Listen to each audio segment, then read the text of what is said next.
to say and we need to hear, especially as we come out of COVID and we've got different varying degrees of people comfortable and maybe have gotten used to not being engaged with the fellowship or in the body or with other friendships and just gotten easy to kind of stay home. We're entering into an Easter season here where we've got lots of opportunities to be engaged with one another and engage those around us with the gospel. Here's the statement, and it's very simple and it's very true. And the statement is this: you can't live the Christian life without a band of Christian friends, without a family of believers in which you find your place. Let me see if I can give you an illustration of this. C.S. Lewis was part of a famous circle of friends. They were all writers, and they called themselves the Inklings. Isn't that funny? I-N-K-L-I-N-G-S, Inklings. Which included J.R.R. Tolkien, the author of The Lord of the Rings. And I love The Lord of the Rings. I don't know if you've ever seen it, but it's worth your time. Which is actually a movie all about friendship.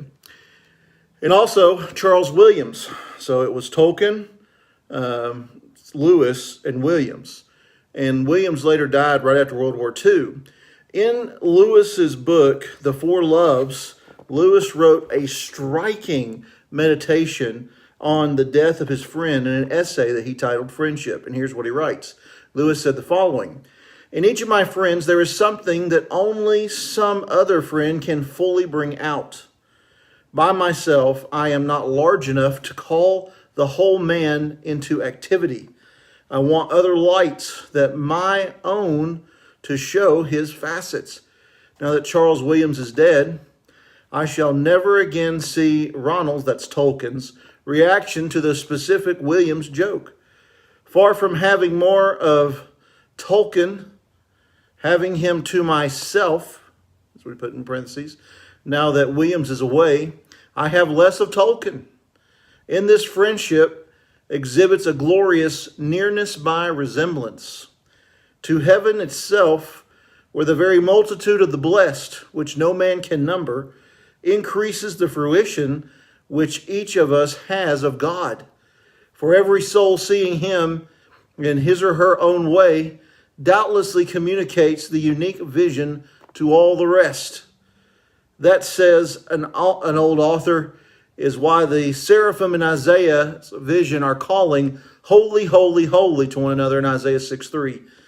The more that we thus share the heavenly bread between us, the more we shall have. What's Lewis saying in that book? Well, Lewis took a look at community. He's saying basically that it takes a community to know an individual.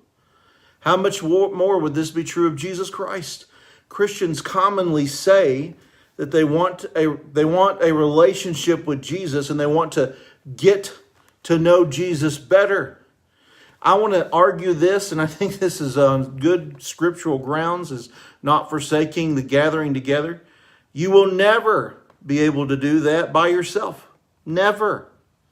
You must be deeply involved in the church, in Christian communities with strong relationships of love and accountability. Only if you are part of a community of believers who are seeking to resemble, serve, and love Jesus will you ever get to know him and grow in his likeness. So if you're not being part of the body, you're stunting yourself, right?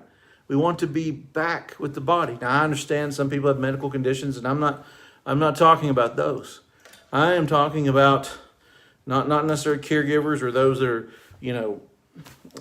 those that are sick. I'm talking about those that are able and are not. We need one another, You being here helps me. Me being here helps you.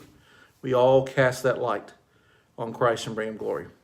Well, as you know, this is a very busy time in church life. It's the days leading up to Easter, and I just wanted to remind you of a few things. This Sunday, we're going to be having, at 9 o'clock, the choir will be presenting pieces that they have been working on, a musical for Easter, and it's called God So Loved the World. That'll be at 9 a.m. We'll have Sunday school at 10. Remember, my Sunday school class, we have moved to the Oasis. Some of the other classes have moved, but I think one or two others.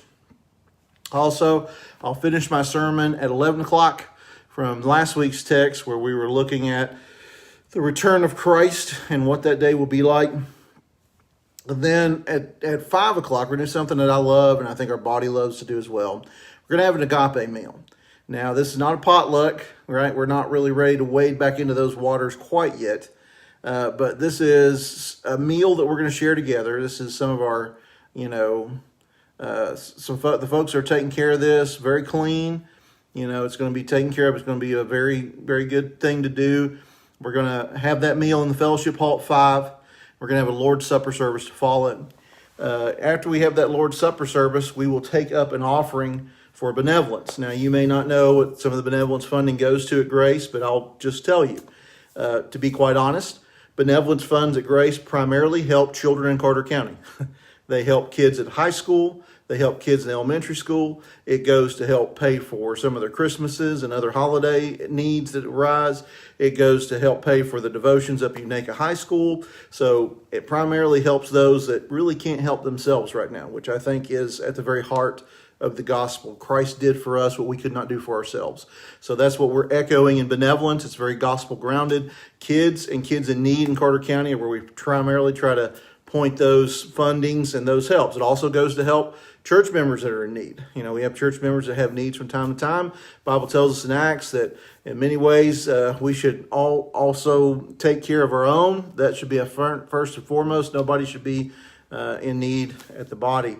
So please consider giving at the end of that and conclusion of that so we can continue all of these different ministries.